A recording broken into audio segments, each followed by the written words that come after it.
We're live. All right. Hello, everybody, and welcome to the third monthly installment of our virtual star parties, brought to you by the Riverside Astronomical Society and the Department of Physics and Astronomy at the University of California at Riverside. My name is John. I'm the director of the outreach program for the Riverside Astronomical Society. I am not an astronomer. I have no formal training in astronomy, but I've been hooked by the science ever since I was 9 years old, when Neil Armstrong and Buzz Aldrin got out and walked around on the moon, which was clearly the most amazing thing ever. And I'm coming to you tonight from my home.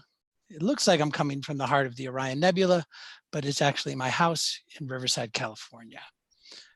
Tonight, unfortunately, we're, as I'm sure you're aware from the news, or maybe just from going outside, we're dealing with a lot of wildfires here in California. So our sky is not available to us tonight in terms of being able to show you live images with our telescopes. But that is not preventing us from bringing you, I think, a pretty cool show tonight. So again, I'm one of your co-hosts, and our other co-host.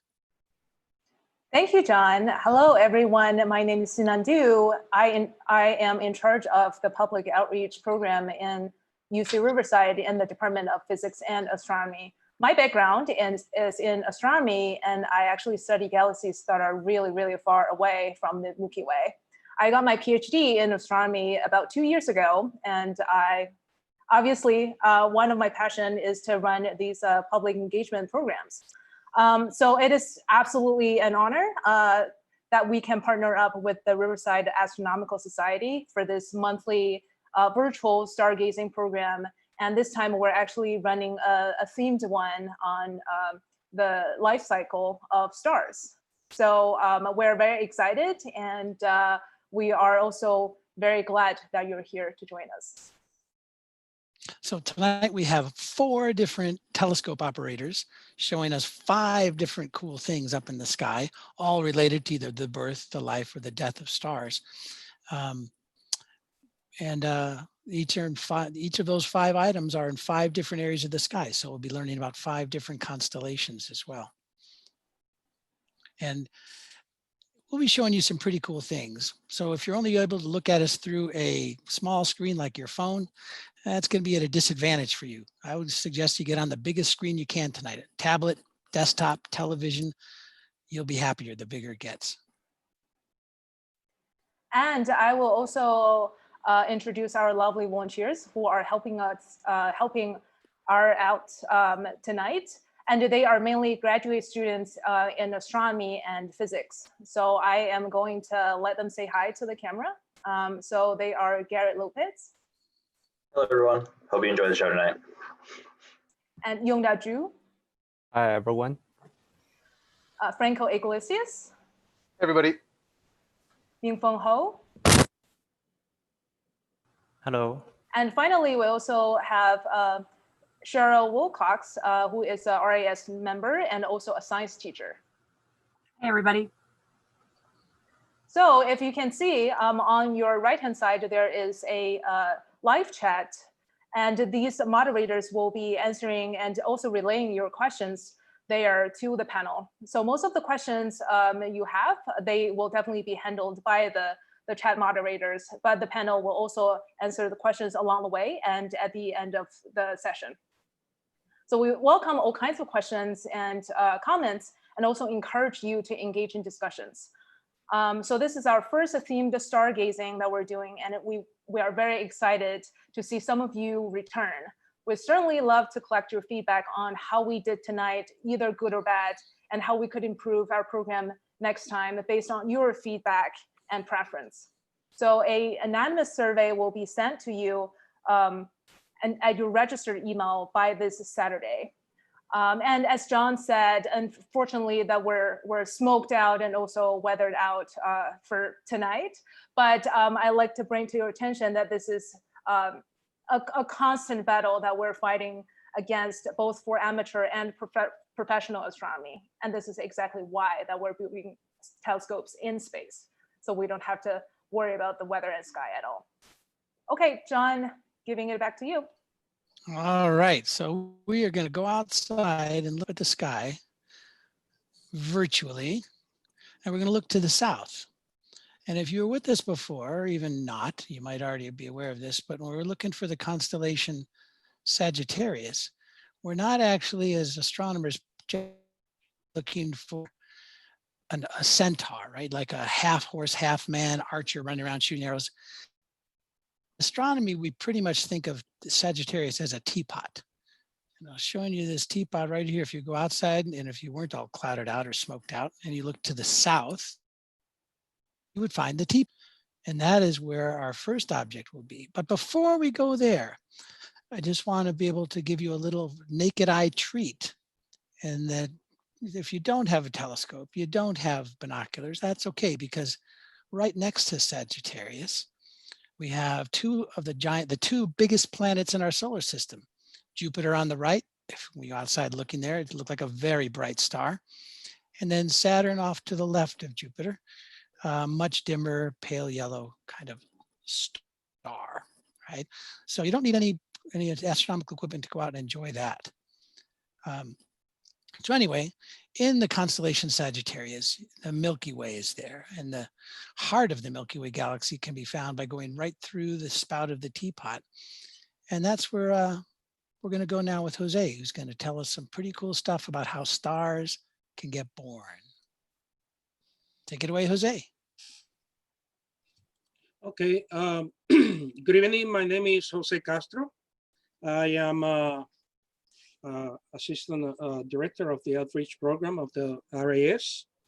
I am a native of the beautiful island of Puerto Rico, where I got interested first in the skies, out in the country. I'm in my backyard, my observatory. And tonight I will be talking to you about one of the brightest and most massive star-forming regions in our galaxy. It is called the Omega or the Swan Nebula. I'm gonna be showing to you right here.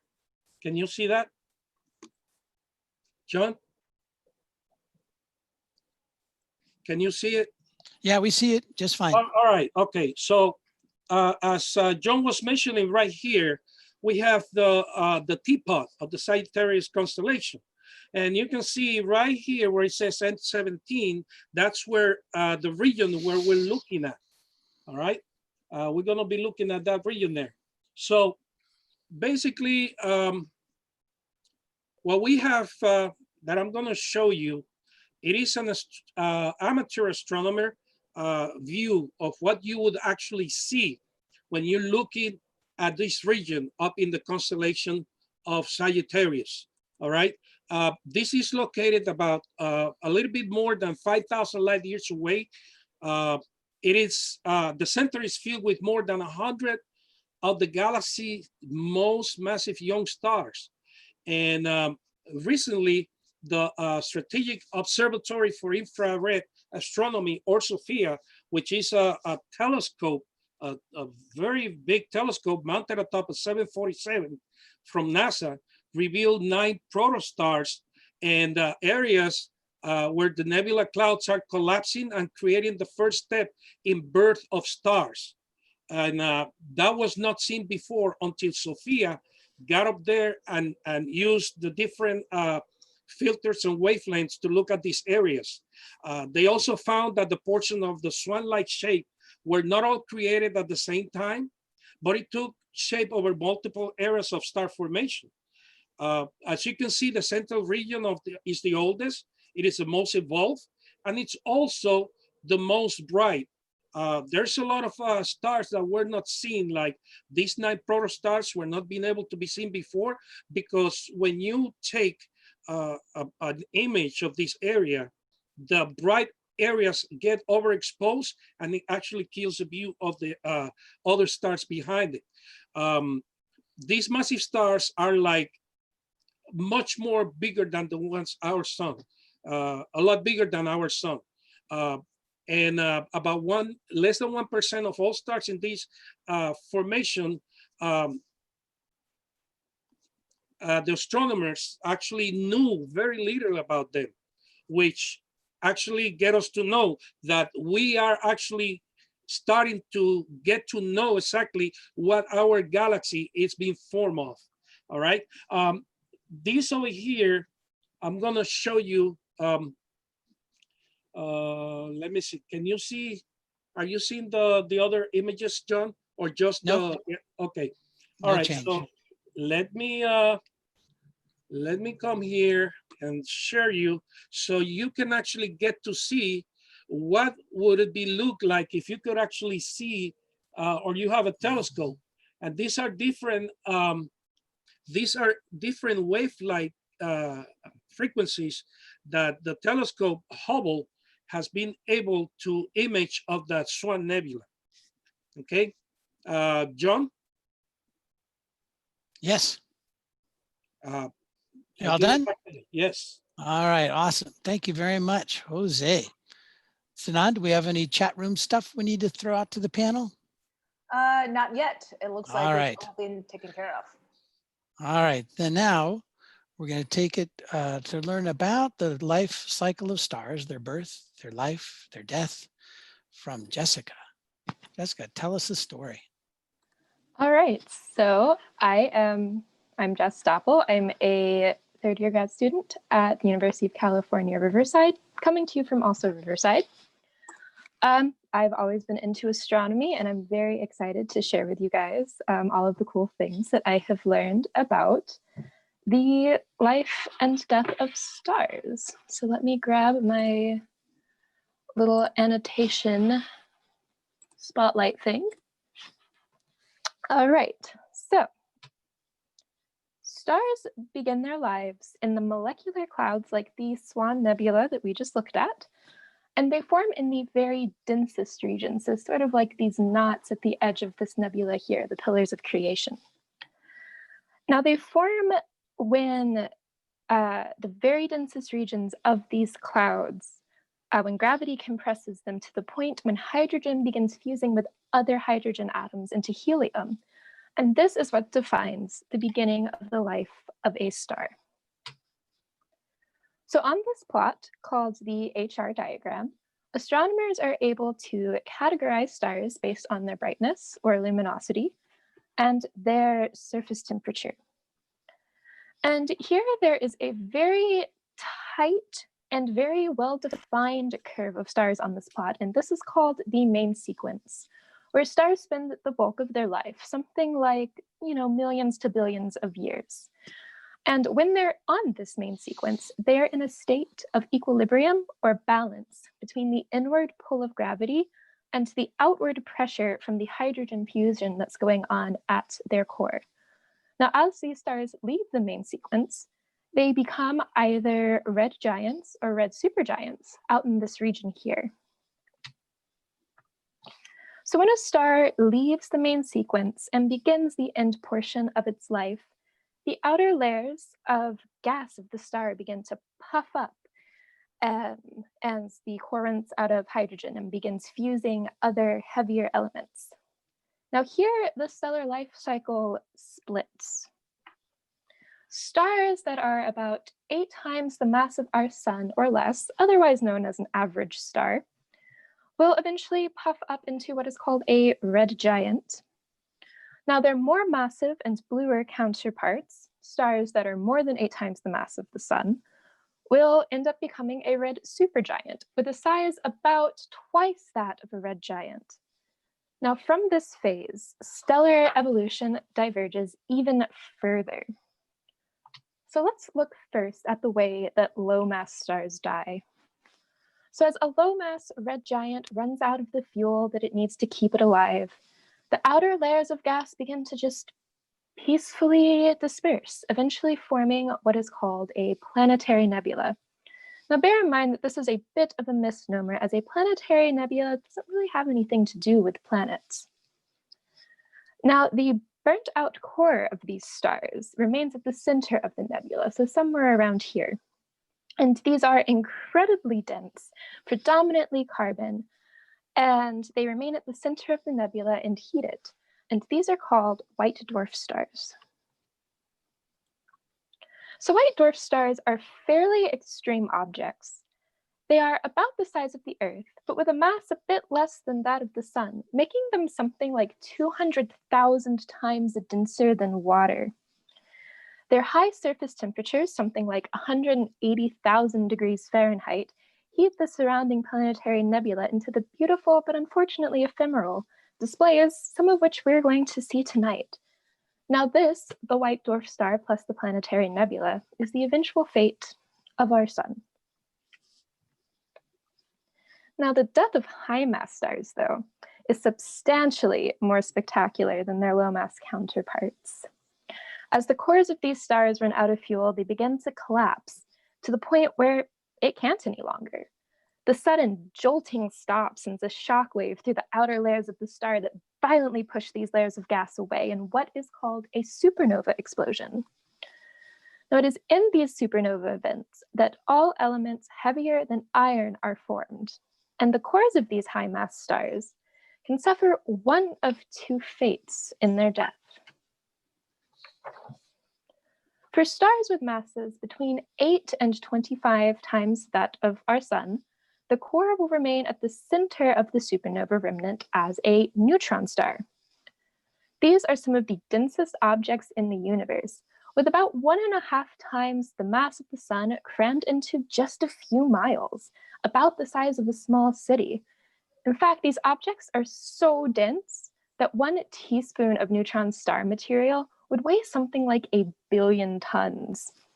These objects are incredibly hot, more than 1 million degrees Fahrenheit, and have extreme magnetic fields, both of which illuminate the surrounding gas into the supernova that we can observe in the sky today.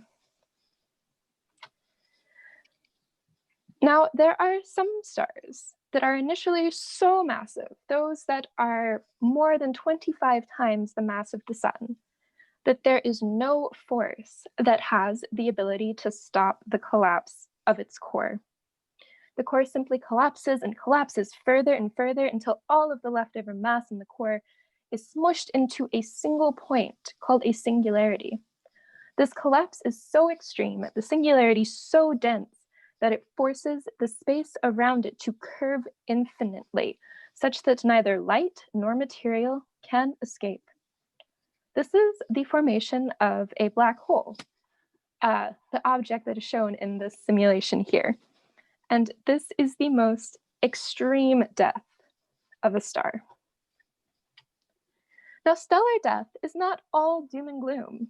In fact, the heavier elements that stars create during their life and death eventually return with the remnant gas of their planetary nebula or their supernova remnant to the space between the stars, where it mixes with other gas, and the new elements mix with this other gas to form new stars, planets, and eventually even us.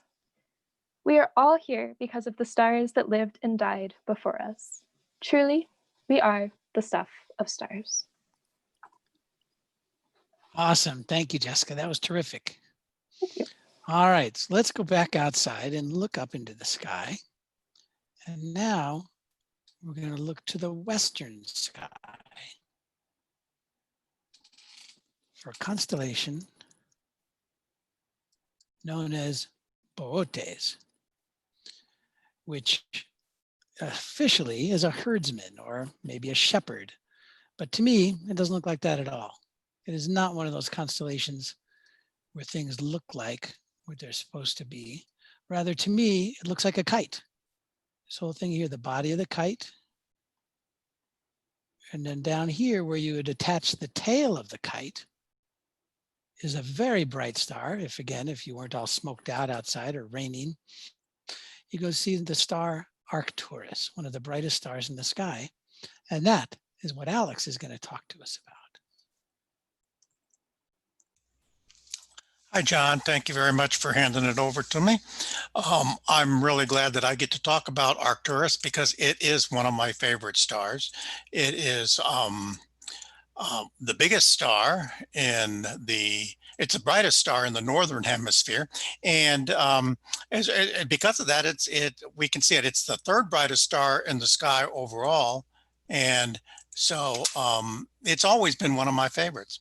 So I'd love to show it to you out of this big, beautiful telescope here in Moreno Valley, California, but I can't because there's clouds in the way. So I really can't show it to you.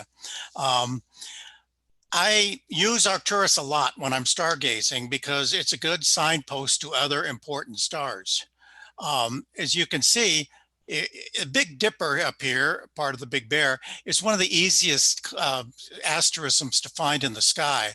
And if you take the handle, there's an arc to the handle, and you can follow the arc down to Arcturus.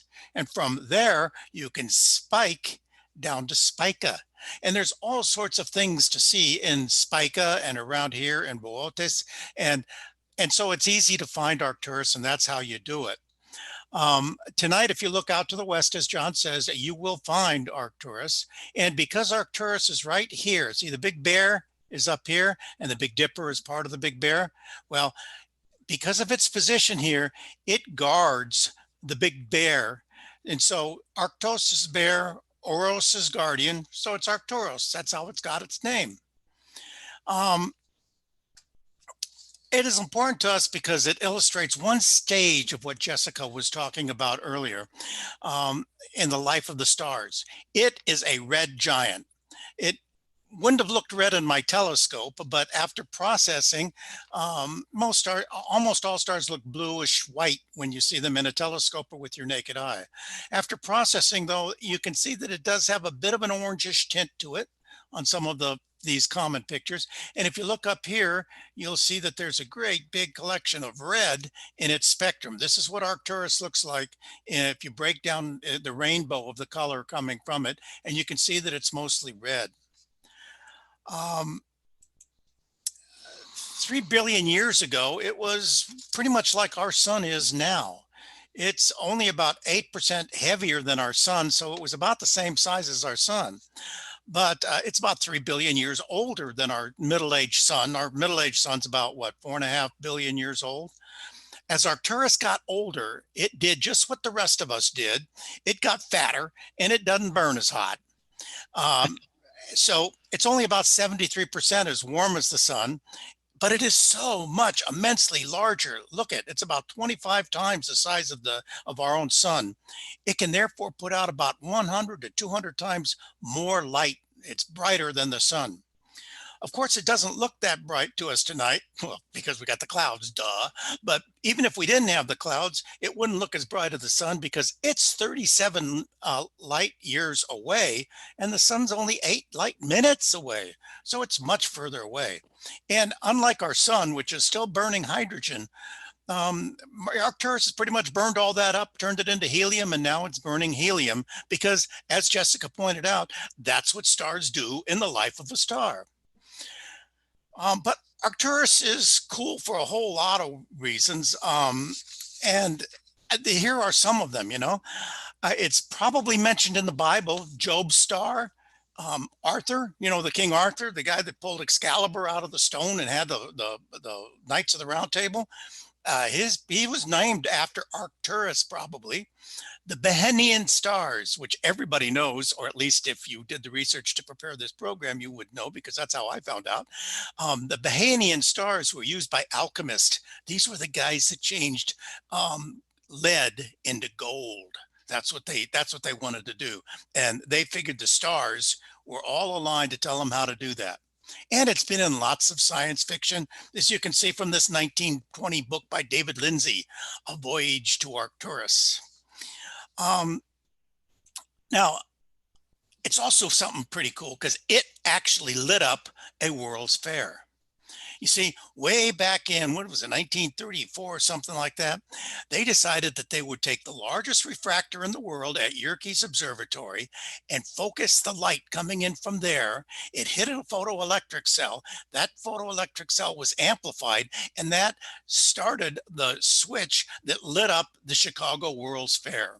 Now, they picked Arcturus because they figured Arcturus was 40 light years away, and they were trying to remember all the progress that's been going on since the last 40 years. So Arcturus actually started the 1933 Chicago's World's Fair. And one thing they noticed, we know it's Arcturus because you notice the arc to Arcturus.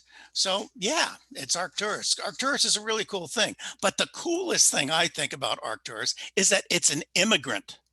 That's right. It wasn't born in the Milky Way. Okay, it's not actually part of our galaxy. It comes from someplace else. It's one of a stream of stars that don't travel like stars in our galaxy. Our galaxy spins around this way in mostly a flat disk. All right, but Arcturus is actually diving across the plane of the galaxy, right through the galaxy. The 50 or so stars that are accompanying it are moving very much faster than Milky Way stars, more than 275,000 miles an hour. And they don't move as the sun and nearly all the other stars do. So we know that they came from someplace else. Why the strange pattern? Where'd they come from? Well, here are two satellite galaxies. Took this picture down in New Zealand a few years ago. These are the large and the small Magellanic Clouds.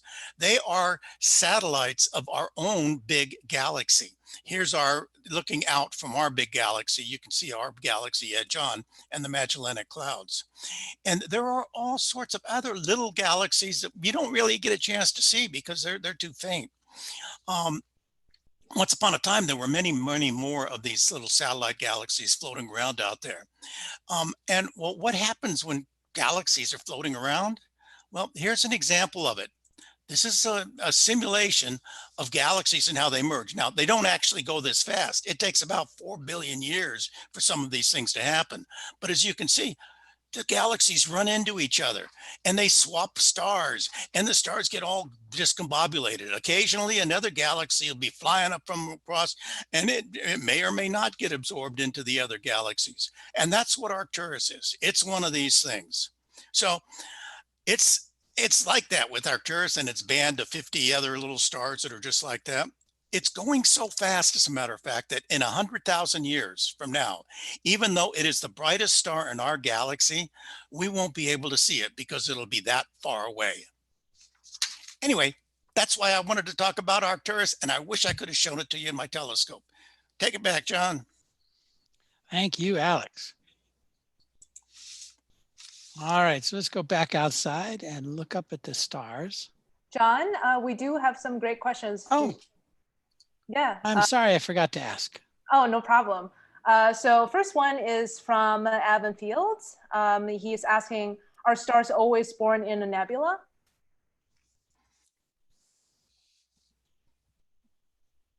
I can take this question. So yes, stars are always formed in some sort of nebula. Stars must form from gas. And where do we find gas but in large nebula in the sky? There are different ways that stars can form within the nebula, but you would never find a star forming without gas. Yeah, and Could I add something to that? go ahead, Alex. There are various forms of nebula. Nebula just means something cloudy, something that we can't tell exactly what it is because it's kind of diffuse and cloudy out there. Some of the things that you saw tonight, what Jose was showing you, that is a star-forming nebula. But there are other nebula at the end of a star's life where they aren't for star forming. They're actually what happens when a star blows up. They're still nebula.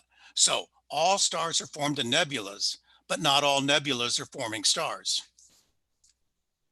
That's a really good point, Alex. And to add to that, the only star forming nebulae that we see, it has to be cold and dense. So the gravity could actually pull the stars together and form something. So for the nebula that are formed at the end stage of the star's life, those would typically be very hot and tenuous. So that's why it would take time for those actually to segregate again and form stars later. So hopefully that answers your question. Awesome. And next question is from Diana Oliver. Where do things go if they end up in a black hole? Anyone wants to take this one? It's a Nobel Prize waiting for whoever figures that out. Jess, you want to go? I can take this one too. Yeah, we have no idea really what happens once things pass the what's called the event horizon of the black hole, the point where light can't escape anymore. Anything that falls in presumably falls onto that singularity where, the collapsed star core resides.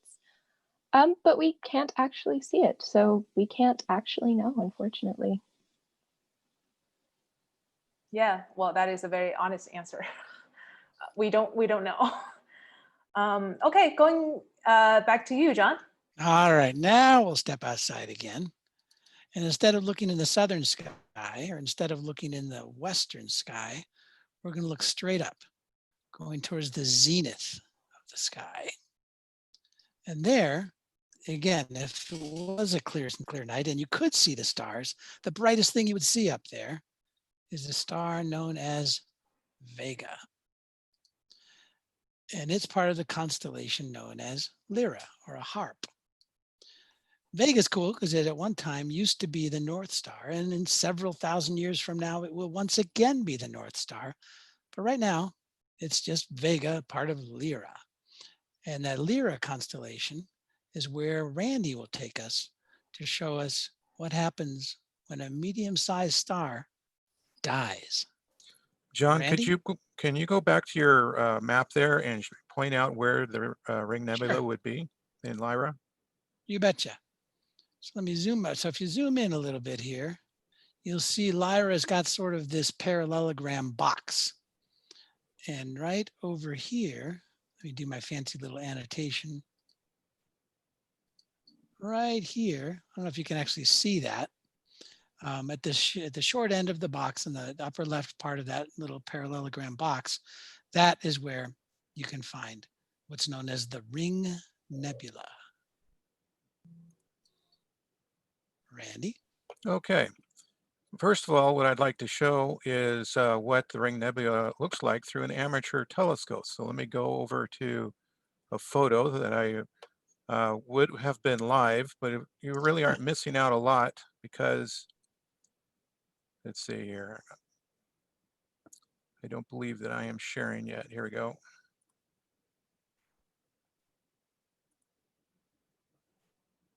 And we should get, okay. You're not really missing anything because this is exactly what it would look like if the sky were clear. You will see, and this is pretty close to what you would see with the naked eye, looking through a telescope about 8 inches wide. Up right now at this time of night, we up straight overhead, and you'd see this smoke ring-like effect right here. In the center, you'll notice that there's a dim little star. You really wouldn't see that with an 8-inch telescope. You need a quite a bit larger, about a 20-inch or bigger. So not too many amateurs would be seeing that visually with their naked eye. But you can get an idea that it has a sort of a smoke ring appearance, and there's some fuzziness and something going on with that. If you were to spend a little bit more money and build yourself something like the Hubble Space Telescope, you could see something that looks like this. Now, strangely, this is about 1 million times better than that other picture there, but the structure and shape is pretty much the same. Only here is the white dwarf and some other stars through this haze in the middle. Until recently, there was actually a lot of unknowns about this object because it is a 3-dimensional object and it is in motion. And this is what happens when you have a star similar to our sun and its lifetime. There's actually layers of material, different kinds of elements that are make up this shell of gas that's around it. The star, like ours, will not explode. It will, and because a lot of my audience in the past has been junior high school kids, to keep their attention, I tell them that it kind of belches its guts into space many times, depending upon the stage of the red dwarf that it goes, and you get this accumulation of material. And in this photograph, there's actually about 3 major areas. What I'd like to do is I found a very, very short little video, if I can find it here, that I would like to, it's only like a minute and a half or so, and I'd like to let explain it. This is a video that was put together from recently upgraded camera that goes into the infrared, and they have found some very interesting information about what is going on with this death of this star.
Okay, let me go back to my original photograph. Here is for back to the amateur view of this, but now that you've seen or heard what it's about, you can kind of see the structure probably a little bit more meaningful way and understand what's going on here a little bit. This ring nebula started forming about somewhere between 6,000 to 8,000 years ago. As far as galactic terms are, it's not that far away, but it is about 2,300 light years from us. So if we were looking at this live, you'd be looking at light that left there 2,300 years ago. Now, I don't know about you, but I don't really remember what I was doing about 2,300 years ago. So whatever was going on back then is just now reaching us here. This shell of gas will continue to expand and cool, and may very well be some of it be recycled and later joined with other nebular material or gas or dust and be recycled to form new stars at some future time. And with that, I'll turn it back over to John. Thank you, Randy. All right, I can get off of this here. And we have some great questions also.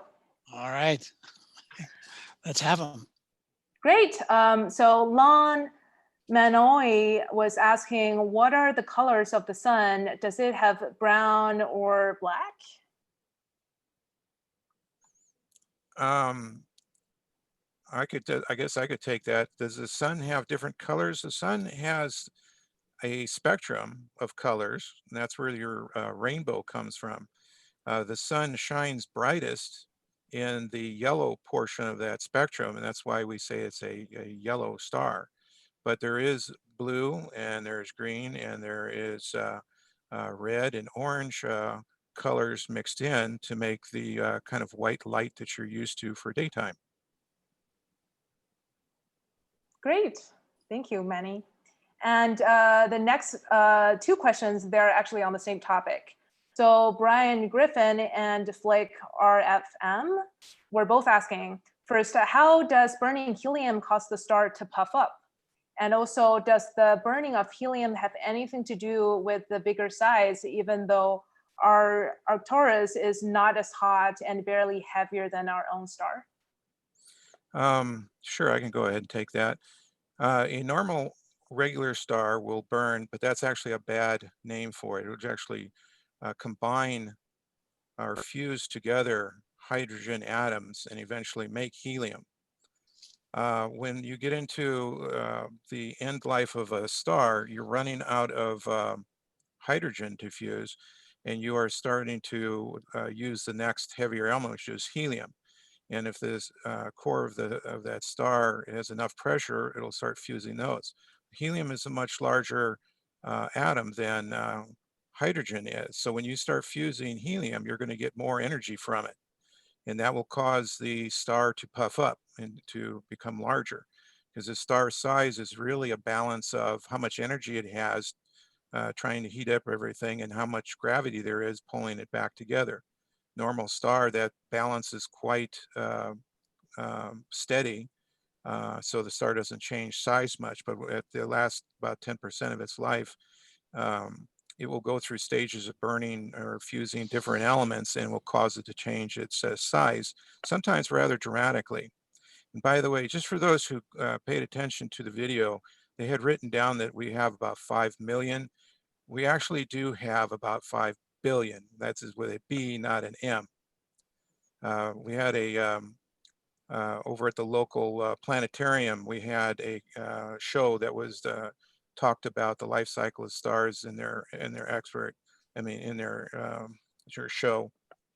And one elderly lady came out and asked the announcer, he said, "Did you say millions or billions? Do we have 4 millions or do we have 5 billion?" And he said, "Don't worry, we have 5 billion before we have to worry about our sun dying." She said, "Well, good," because I was getting a little worried. Well, thank you for the joke, Manny. And just adding a little bit to that, I guess another way to picture this whole situation is when a star is running out of hydrogen in the core, it's basically just a lack of the outpointing pressure, right? So this time, gravity will actually take over and try to further compress the star in the core. So the core will get denser and also hotter. So when the core's temperature increases for another 10 times hotter from the hydrogen burning phase, it will be high enough to start burning helium. And at this time, also as Manny said, because you're burning helium and the core is hotter, so that's why there's more energy getting released outside, and that's eventually puffing the star up. Okay, so our next question is from Iqbal Pirawala. How do we know that Arcturus came from outside the Milky Way? How does one determine that? I had better turn everything back on here real quick, huh? Because I am the expert on Arcturus tonight. The way they do that is they compare the direction and the speed at which stars are moving, and they've done that with stars all over the Milky Way, and they found that there's a group of stars, about 50 stars, that are all going about the same speed in about the same direction, and that direction and speed are completely contrary to everything else that is happening in the Milky Way. It's as if you were on the freeway and you saw a big long black car, and then 30 cars behind it, all going 45 miles an hour, while all the other cars on the freeway were going 65. You would know that, hey, that must be a funeral all going to the same place. They're all together. Well, it's the same kind of thing with Arcturus and its band of 50. And it's not the only one of these star streams out in the galaxy. They have found dozens of them, and Arcturus is probably the most famous of them, though. Thank you, Alex. You're welcome. John, your turn. All righty, we're going back outside. We're going straight up in the sky again. We're looking towards the zenith. And now we're looking at one of the other constellations that actually looks like what it's supposed to be. And that is the constellation known as Cygnus, or the Swan. Now, swans have a nice long neck, right? And swans have wings. And swans have tail feathers. And someday, if you get a chance to look here at the head of the star through a pair of binocular, or excuse me, through a telescope, you'll see a beautiful binary star system known as Albireo. Later on, we're going to talk about Deneb, the bright star and the tail feathers. But right now, we're going to turn it back over to Jose to show us a very dramatic death of another star. And that would be right around up here. And we call that the Veil Nebula. Jose, take it away. Okay. Yes. Okay. So we're back, and I'm going to be talking about the remnants of a supernova that is called the Veil Nebula. I'm going to show you a picture here of what that would look like when you look through an amateur telescope from an amateur astronomer. These images are being provided by one of the club members, Brian Wilcox. He couldn't be with us tonight. And it shows a faint cloud formation. And as you can see here, it looks like a little elongated cloud of stars. I'm going to show you what this formation looks like my other friend mentioned, that you would if you had a telescope like the Hubble, and it would be something like this. All right. Like I said, it's a supernova remnant of a star that was like 20 times more massive than our sun. And this entire loop has an apparent size that covers about 3 degrees, which it will equal about 6 full moons across. And this nebula is roughly about 110 light years across, keeping in mind that every light year equals about 6 trillion miles. So you'll need a pretty fast car to go across it and get from end to end. And it's about 2,100 light years away. It is a very faint nebula, but if you're able to look at it and see it, you will be enchanted by it. John? All right.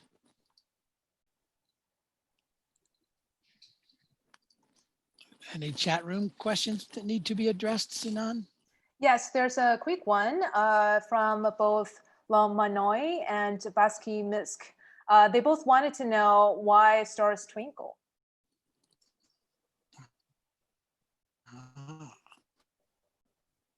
I can do that.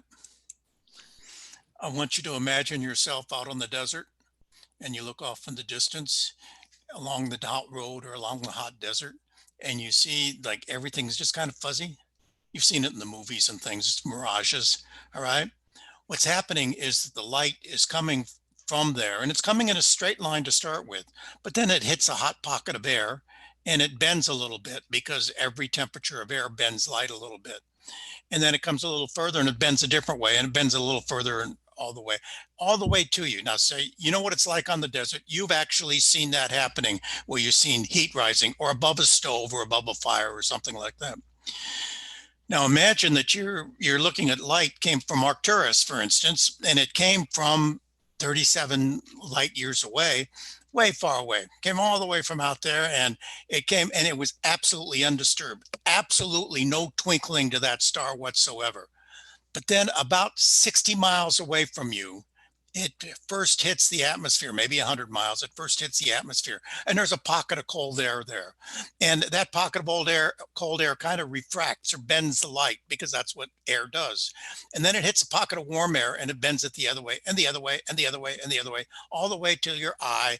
And that's what makes those twinkling romantic stars such a bummer for us astronomers that want to see nice solid stars. It's called atmospheric seeing. And it's caused by differential refraction in the atmosphere. But it's come 37 light years and maybe 3,700 light years perfectly straight until, well, pretty much perfectly straight until it got to the atmosphere 60 or 100 miles away. Great, thank you, Alex. Giving it back to you, John. All right, we're going to go outside one last time tonight. And this time, we're going to look for the constellation Andromeda.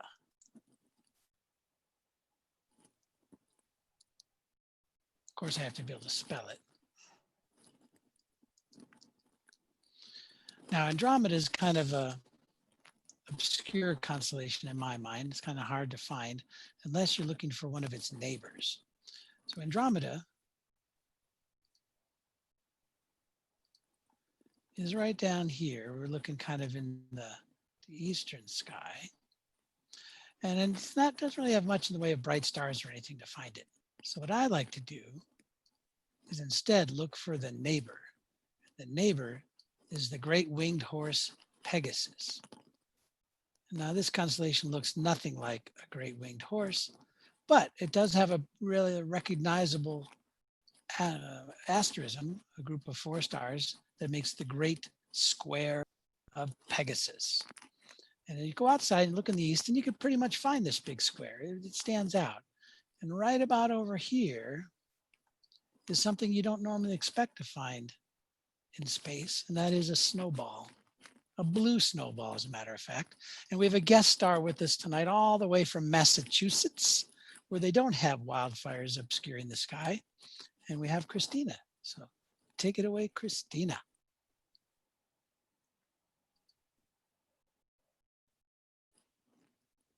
Do we? All right.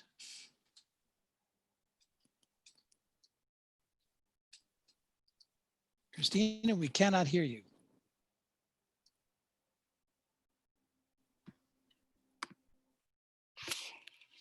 There we go. So unfortunately we have rain, so I'm just going to show you some images like you would see. But I'm Christina Punzi. I got my PhD back in 2018 in astronomy. And right after I finished, I started teaching at Wellesley College, which is about 13 miles west of Boston. And it's a historically women's college, and it's very small. We only have about 3,000 students. So I'm also the observatory manager, which means that I make sure all the telescopes keep running properly. So here's a picture of me with our telescope that you're going to see some images from tonight. There's an arrow pointed at me, and there's our students who helped install the telescope. We also have some pretty famous people that studied at Wellesley. Like you might know Hillary Clinton, or Pam Melroy is a famous astronaut. So let's go to the next slide. So just to show you on a map where you guys are versus where I am, there you guys are over all the way on the West Coast with clouds from smoke. And here I am on the East Coast with clouds from rain. So here's a picture of our observatory on a beautiful sunny day, which would have probably been a great night to observe. And so this is the White Observatory at Wellesley College, and it was built in 1899 and added on to many times since then. But we have 2 telescopes that were built in the 1800s. We have a 12-inch telescope and a 6-inch telescope. We also have our 0.7 meter telescope, which is 27.5 inches, and that's what we're going to be using tonight, or would have been using tonight. So here's our telescope. It's a beautiful picture. And it is a 0.7 meter reflecting telescope, which means it uses mirrors instead of lenses. And it is brand new as of last summer, so 2018. It only has a 4 megapixel camera. That sounds small, but it's not actually. That's a 4 megapixel camera, or 2K pixels by 2K pixels, from the view that's smaller than the size of the moon. So you can get a lot of detail with this. So the field of view is 0.38 degrees by 0.38 degrees, which is smaller than the size of the moon, which is half a degree. Or if you hold your finger, if you hold your pinky finger at arm's length, it's about the size of your fingernail if you were looking at the sky. And that's actually smaller than the area, that's bigger than the area that we see with our telescope camera. So once again, I'll point out where the blue Snowball Nebula is, otherwise known as NGC 7662. I've put an arrow there. It's next to, but kind of between Cassiopeia, Andromeda, and the Great Square of Pegasus. And sort of in the constellation of Andromeda, we say, it's near it. And it's a planetary nebula, which means it's the end of a life of a low mass star. So the central stellar remnant, or a white dwarf of this blue Snowball Nebula, is actually really hot. It's 19 times hotter than the sun. And this nebula actually is more than 4,000 light years away from us. So how long would it take you to get there? Over 4,000 years if you were traveling at the speed of light, which is very fast, or 160 million years if you traveled at the speed of the SpaceX Dragon, which is very fast. And you know, we'd be dinosaurs. And the colors in the nebula that we tend to see, which you'll see soon, are caused by hydrogen, nitrogen, and oxygen gas, which is created in the stellar core during its lifetime. And this makes up a lot of the human body and things on Earth. So truly, we are made of star stuff once again. So here we go. This is what you would see with our telescope. Here's an image of the blue Snowball Nebula. Now that is really small. Imagine once again that you were holding your finger, your pinky finger, at arm's length and looking at the size of your nail, that this image would be smaller than that on our sky. So this is really hard to see, and you need a sort of big telescope to see it. So we'll zoom in on that so you can see some detail. You can see some nice structure here. And then, so this is what you would see with our telescope if you were to only take a 30-second image. So that's how good our camera is. This is a semi-professional telescope.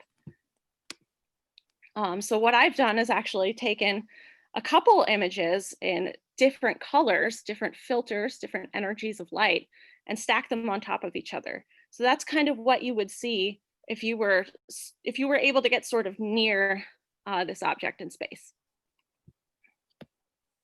And I thought it would be fun to show you what this looks like with the Hubble Space Telescope and what it looks like with our telescope. So the mirror size of the Hubble Space Telescope is actually 3.5 times bigger than the mirror of our telescope, but you can still see some of the structure in there. So moral of the story is if you have a bigger mirror, bigger telescope, you can get better images. And if you put them in space, you don't have to worry about weather. So back to you guys. Thank you, Christina. Sinan, do we have any chat room material? Yes, we do have a few good ones. So first, Gregory Johnson asked, what caused Vega to no longer be our pole star? Well, I can take that since I also talked about it at our first stargazing party. So imagine that our Earth is this feast, right? So it actually self-spin at a certain rate. So that's 1 revolution equals to 24 hours. And just because of the self-rotation, because of the centrifugal force, so there are actually bulges created near the equator, just because it's like trying to throw things out at the equator due to the self-spin. And because of those bulges, the equator is actually a little bit, well, the diameter, the equatorial diameter is actually a little bit larger than the polar diameter. And just because of those bulges and the imbalanced force the moon and the sun exerts on those bulges, it sort of just like pulls it around while Earth is trying to rotate by itself. So it all comes down to the disalignment between those bulges along the equator and the plane where we see the moon and the sun. So that's what caused what we call the precession of the rotational axis of the Earth. So that's why, you know, over time we would not have the polar star the North Star now as our polar star, say like in 10 or 20,000 years, something like that. So next question, that is from Brian Griffin again. He asked, do stars at the center of our galaxy move or resolve at the same rate as those at the outer edge, like a record as opposed to water in a drain? Anyone wants to take that?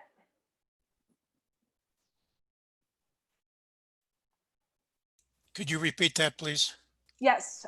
Do stars at the center of our galaxy move at the same rate as those at the outer edge?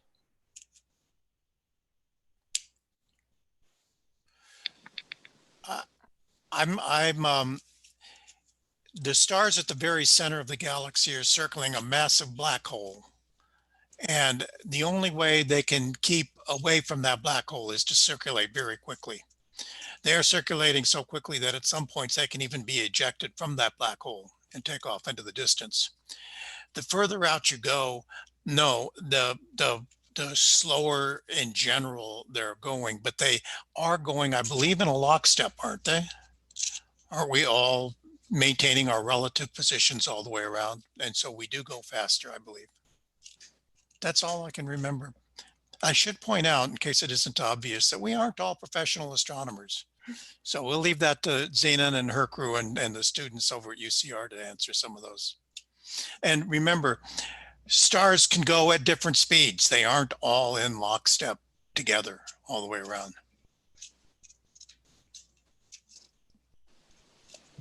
Yeah, so just to add on to that. So yes, definitely stars can do sort of their own thing, but the average sort of bulk motion of stars in the gravity, or of stars in the galaxy, that speed is proportional to the sort of amount of mass that's enclosed within their orbit.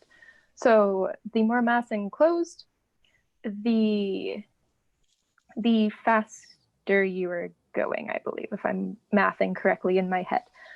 So as you get further and further out from the center of the galaxy, you have more and more mass enclosed, and so the speeds will increase, especially once you start getting out into regions where dark matter is prevalent. Then things start to get really weird. But in general, speeds do increase quite quickly and then level out at a relatively faster speed to what's at the center.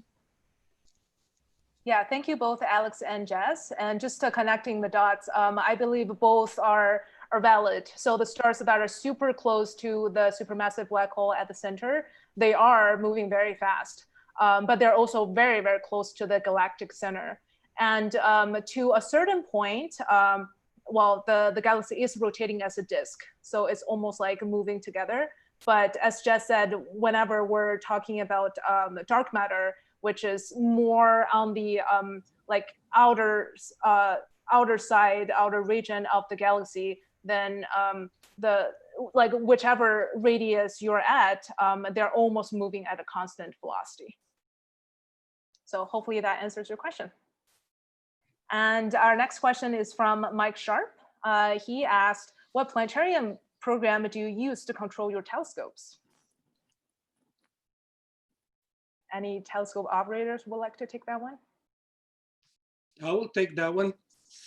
Okay, you probably have seen the one that John has been showing, which is called Stellarium.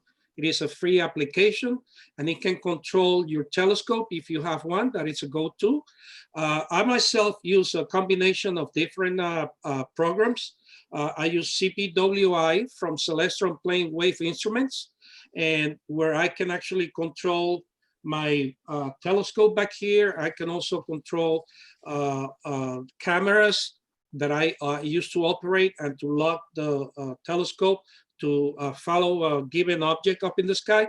And there's a myriad of operations like Starry Night. There's a lot of applications that you can download for free out of the website. I mean, the web pages that you can actually get with no charge unless you want some other premiums features on the program. And it depends a bit on what you mean by controlling the telescopes, meaning each of us have a little hand paddle. Can you show them your hand paddle, Jose? Yes, sir. And what can you do with that hand paddle? Okay. I guess you can't show them. It's a little hard to get to, but it's right here. It's right here. Come on. Don't break that connection again. Please don't break that connection again. All right, okay. Can you see it there? Yes. Yeah. And he can push buttons on that, and he can tell his telescope to go to different locations, and the telescope's smart enough to know where all those different stars are. And you know, that's one of the ways we control our telescopes. And some of us have imaging programs that will take a picture of the sky and see where, you know, and match that picture of the sky with a database to find out where it is actually pointing. And if it's not pointing where it belongs, we'll send enough commands to the telescope to move to various places. And there are lots of different pieces of software that can do that. Great. Thank you, Jose and Alex. John, your turn. All right. As you may recall, when we first started this evening, I took you to the southern skies near Sagittarius for a naked eye treat. And that was the planets Jupiter and Saturn. And so we'll end tonight with another naked eye treat. And this one, again, we're going to go straight up into the sky, looking towards the zenith, straight up there.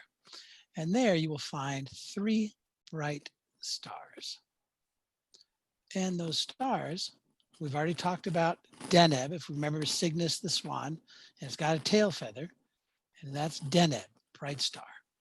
And remember we talked about Vega in the constellation Lyra, very bright star. Then we haven't talked about the constellation Aquila, which is an eagle. And the star, the bright star in that constellation is called Altair. And if you connect the dots between those 3 stars, you have what is known as the summer triangle.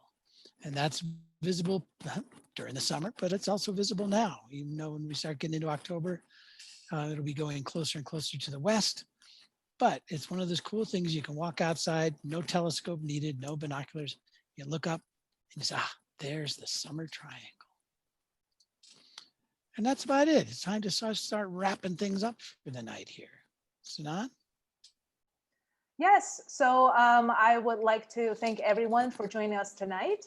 And before you go, we would like to, at least I would like to promote our UCR astronomy program. And as you can see, we run this monthly show with the RAS. And I'm gonna share with you our Facebook page. So just gonna quickly share right here.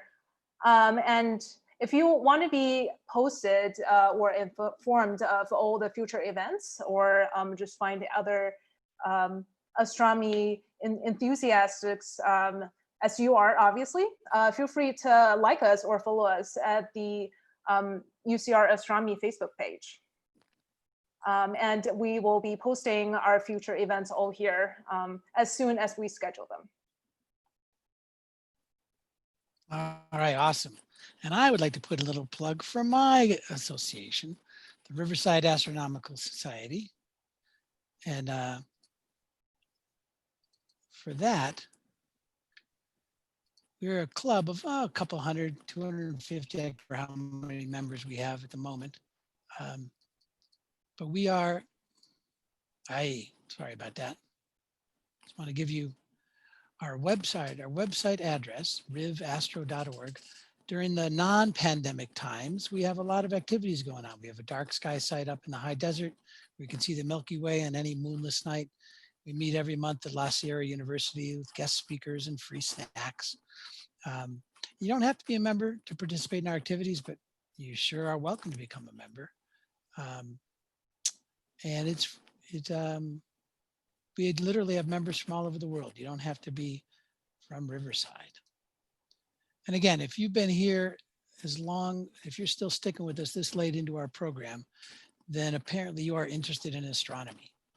And so as Jose mentioned, I want to talk a little bit about the software that I've been using tonight to model the night sky for you. It's called Stellarium. And that, as Jose mentioned, is a free download for your computer. It also is an app for your phone or your tablet that's free. And if you're using something like a Chromebook and you want to go out and operate on the internet, you can go to the website and use it there. An excellent app for tablets and phones is Sky Safari. That's actually how I control my telescope when I choose to control it with a computer or my tablet. Skymaps.com. It's a terrific resource, a website you go to download each month a free map of the sky. The sky changes from month to month, location of the planets, which constellations are dominant or prominent. And Sky Maps is a great way to keep on top of that. A couple of excellent magazines if you're interested in astronomy, Sky and Telescope and Astronomy Magazine. Head over to Barnes & Noble, check them out, subscribe to them if you like. It's a great way to keep up on what's going on in the field of astronomy.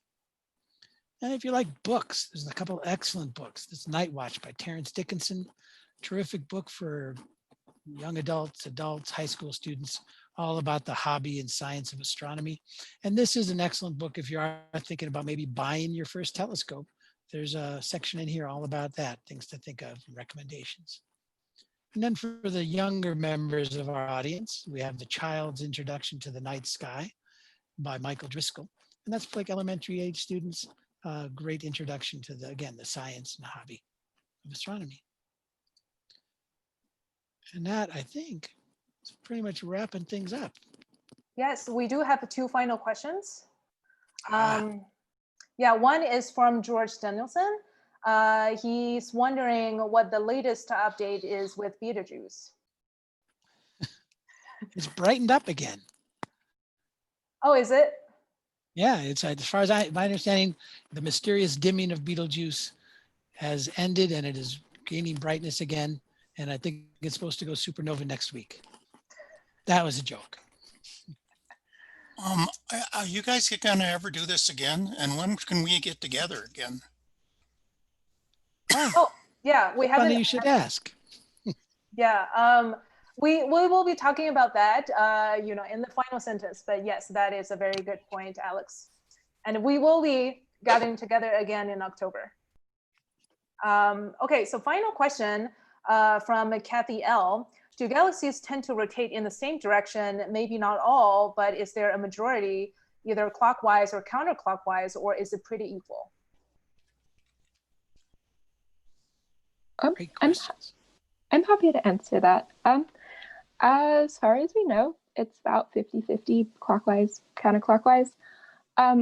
There are some interesting effects that can affect how we see the rotation of galaxies. So if we're looking at it from a certain angle, it could appear to be rotating clockwise or counterclockwise, but overall it's split pretty 50-50. There's no majority one way or another.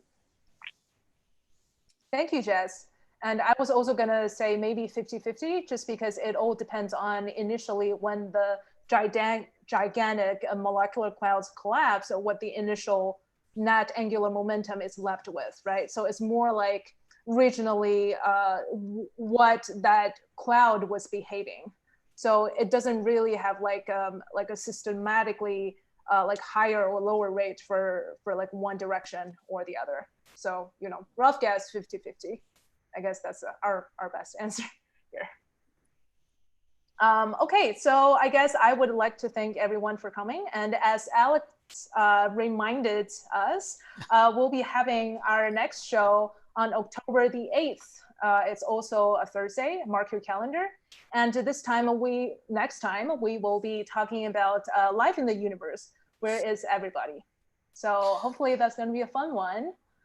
And we'll be starting at 8 o'clock instead of 8:30. So hopefully it won't keep people up too late past their bedtimes. Yes, yeah. And also I'd like to quickly just put in another plug. 1 week later, on October 15th, we'll also have a Cosmic Thursdays public lecture on human space missions and also the NASA SpaceX collaboration. So if you're interested, we have a NASA speaker coming here. And lastly, I would like to thank everybody again for joining us. I hope you enjoyed your time. And I mentioned before, we would really appreciate your feedback on our performance. And also we would like to know what you're interested in seeing and listening to, what themes or topic you would suggest. So I will be sending out a survey by this Saturday. And if you could take 3 or 4 minutes to fill it out, we would really appreciate it. So I guess that's it. John, do you have any final comments? I don't think so. Okay. Hope everybody enjoyed it tonight. I hope so. Yeah, so I guess that's it for September, and we will see you again in 4 weeks. All right. Good night, everybody. Good night. Night.